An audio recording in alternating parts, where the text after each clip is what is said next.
Awesome. So hopefully that gives you somewhat of an idea of what invasive species are and why we have this awareness week for it. Um, and so now I'll talk about where iMapInvasives fits into all of this. So as you just saw, invasive species can cause all sorts of problems.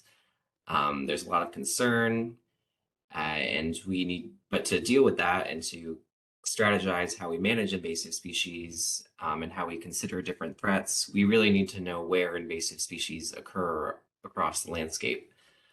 So we need a map database, and that's where iMapInvasives comes in. So it's a centralized invasive species database to support PRISMs, state agencies, and other partners working on invasive species issues. One really special thing about iMapInvasives is that it's used by such a wide variety of people. So everyone from state agencies, PRISM staff, professional natural resource type people, conservationists, all the way to educators, volunteers, community scientists.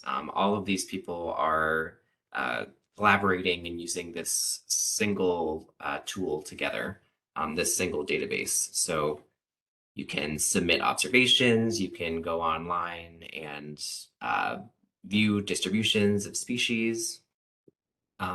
You can set up email alerts, which are often used by our professional partners. You can track management. But today we'll mostly be talking about how to report. And in New York, IMAP is administered by the New York Natural Heritage Program, where I work. Most of my colleagues do rare species work because our main mission is biodiversity conservation. But since invasive species threaten biodiversity of native species, uh, we do have a section where we work on invasive species projects like iMapInvasives. And I've been saying the word PRISM a couple times. That's PRISM with an M. So that's an acronym. It stands for Partnership for Regional Invasive Species Management. So you can see that the state's divided into these 8 different regions, and in each region there's a PRISM. And these are really, really great organizations. Each one has a couple of staff. So later you'll hear from a bunch of people from across this network. And if you haven't connected with your Prism yet, I really encourage you to. They do a whole lot of work all across the state. A lot of really great work they run education programs, they run monitoring programs, they work with partners within their regions, um, a lot of management expertise. They do management themselves. Such a huge variety of work. I really encourage you to figure out which prism you're in, or maybe you're right on the border, you might want to learn about too, and check them out. And they probably have some events coming up this week as well for Invasive Species Awareness Week.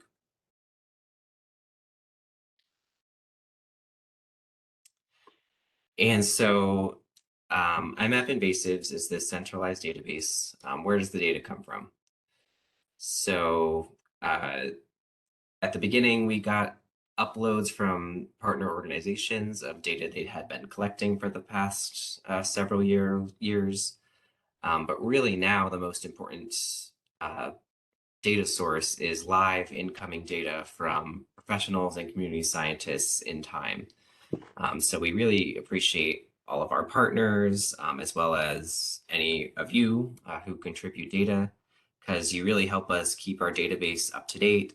Invasive species are always moving, always coming into new regions, sometimes being managed and removed from certain regions. So we really rely on all of our partners to help us keep the database up to date. So thank you all. And one thing to note is that anybody can submit records to iMapInvasives. They go in as unconfirmed, and once they are reviewed by one of our taxonomic experts, then they are set to confirmed. And so that's what iMapInvasives is. What is this challenge that we're doing this week? So we've done different sorts of invasive species challenges throughout the years. Um, Essentially, it's a push for volunteers to submit data to iMapInvasives, and it's usually targeted on a certain set of species. And essentially, our goals are we want more people joining this network of volunteers and professionals who monitor invasive species across New York. We need more eyes on the ground. Um, there's there's never not a need for more people to be out there looking for invasive species. And we also want to try to fill data gaps for high priority emerging or underreported species. So that's where the species lists usually come from. And this is actually our first time doing a mapping challenge that aligns with the New York Invasive Species Awareness Week.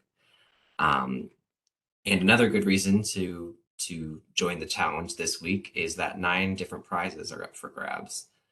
Um, so on the right, there's some descriptions of some of the prizes, like you get a boot brush to wipe off or to brush off your boots and shoes after hikes so you don't spread invasive seeds or insects from place to place. But I think the most exciting part of the prize are these 3D spotted lanternfly puzzles.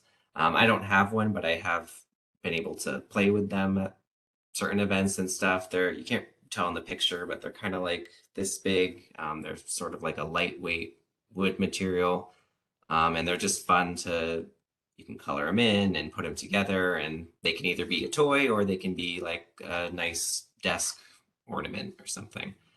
And there's a bunch of different ways you can win them. I'm probably biased, but I think the most fun way to get it would be through the IMAP challenge. Um, and so the way that you participate is essentially 3 things. You go out and check for the statewide species and your regional selected species, which I'll go through in a second.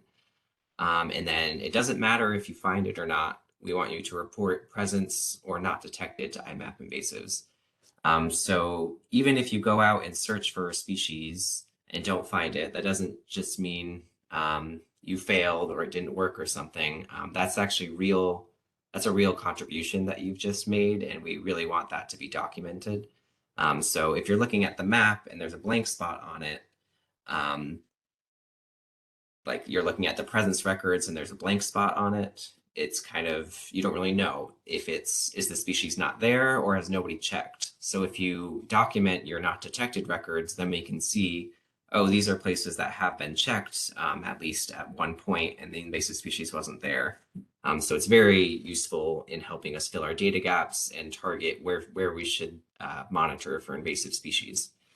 And then you would just have to repeat that process because the top reporters will win a prize. So there's 9 prizes up for grabs. Essentially, there'll be a statewide winner for the statewide species, which is spotted lanternfly, and there will be a winner in each of the prisms for the species that they selected. And I'll just mention there, one of the other ways to get a prize is to play bingo. So here's this bingo that they've set up. And you'll have to check the website for the exact rules, but I'm pretty sure you don't actually have to do 5 in a row. It can just be any 5. But if you stick with me today, you'll be able to fill out a couple things on the bingo. So you'll be close to, you could even be in the running for one of those prizes too. So you'll have attended one of the webinars in the webinar series to be able to check that off. I'm going to talk about spotted lanternfly in a little bit, so you'll be able to check that off. You'll download the iMapInvasives mobile app, so you'll be able to check that off. And then if tomorrow or any time during the week you actually go out and participate in this challenge, you go out and submit reports, then you'll be able to mark off that one as well, and you're almost done with your bingo card. And before getting into the different species, which we'll do next, just wanted to show that on our website at NYIMapInvasives.org, you can either just click on our banner for the NYISAW challenge, or you can type in /NYISAW. You'll get to our webpage where you can learn about the challenge. I'll have recordings from tonight up there sometime tomorrow. And we also have this dashboard where you can look at all the different records that come in, and you can look at the different species. So the species are listed on here. There's the statewide species, spotted lanternfly, and then each prism has picked out some species. And so that's all for the intro. So now we'll get into the focal species. So like I said, spotted lanternfly is the statewide species, and then your regional species depends on which prism you're in.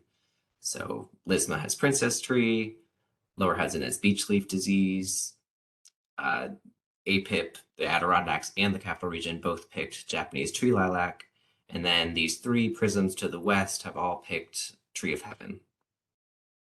So I'll start by giving a quick training on spotted lanternfly, and then I will go around the state. We'll hear from a lot of PRISM staff. We'll hear from Sarah, who's here today. So I'll get into it, starting with spotted lanternfly.